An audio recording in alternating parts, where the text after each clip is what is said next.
जी का खालसा वाहिगुरू जी की फतेह। प्यारी साठ संगत जी, जीअं तव्हांखे ख़बर आहे असीं 8 मात्राऊं पढ़ाए चुका आहियूं। अॼु असीं 9 ऐं 10 जी मात्रा जी तरफ़ वधंदासीं।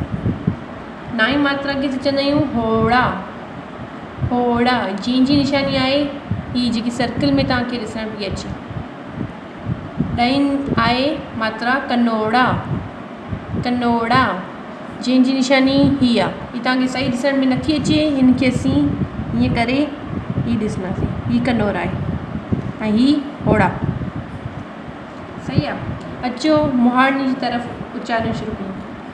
वड़े होड़ा ओ, आए कनोड़ा ओ औ, ससे होड़ा सो, ससे कनोड़ा सो, सो हाय होड़ा हो, हाय कनोड़ा हो, कके होड़ा को, कके कनोड़ा को, खखे होड़ा खो, खखे कनोड़ा खो, गगे होड़ा गो, गगे कनोड़ा गो, गगे होड़ा गो, गगे कनोड़ा गो, गंगे होड़ा गो, गंगे कनोड़ा गो। इन्हनि जो साउंड आहे हो हौ, सो को खो खो, गो ngो।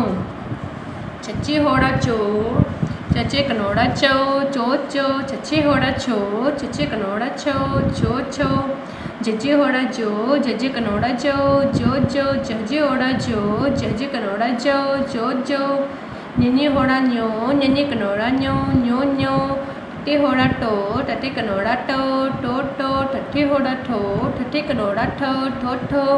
डडे होड़ा डो, डडे कनोड़ा डो, डहडे होड़ा डो, डहडे कनोड़ा डो। राणे होड़ा रो, राणे कनोड़ा रो। तते होड़ा तो, तते कनोड़ा तो। थथे होड़ा थो, थथे कनोड़ा थो। ददे होड़ा दो, ददे कनोड़ा दो। दहदे होड़ा दो, दहदे कनोड़ा दो। नन्हे होड़ा नो, नन्हे कनोड़ा नो। पप्पे होड़ा पो, पप्पे कनोड़ा पो। फफे होड़ा फो, फफे कनोड़ा फो। बब्बे होड़ा बो, बब्बे कनोड़ा बो। बहबे होड़ा बो, बहबे कनोड़ा बो। मम्मे होड़ा मो, मम्मे कनोड़ा मो। जये होड़ा जो, जये कनोड़ा जो। राड़े होड़ा रो, राड़े कनोड़ा रो। लाकड़ होड़ा लो, लाकड़ कनोड़ा लो।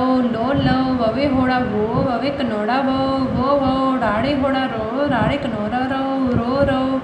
लाकड़ होड़ा लो, लाकड़ कनोड़ा लो। शशि होड़ा शो, शशि कनोड़ा शो। जजे होड़ा जो, जजे कनोड़ा जो। खखे होड़ा खो, खखे कनोड़ा खो। गगे होड़ा गो, गगे कनोड़ा गो। फफे होड़ा फो, फफे कनोड़ा फो।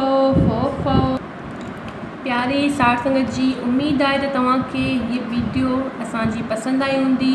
महिरबानी करे हिन वीडियो खे सब्सक्राइब, लाइक ऐं शेयर ज़रूरु कयो।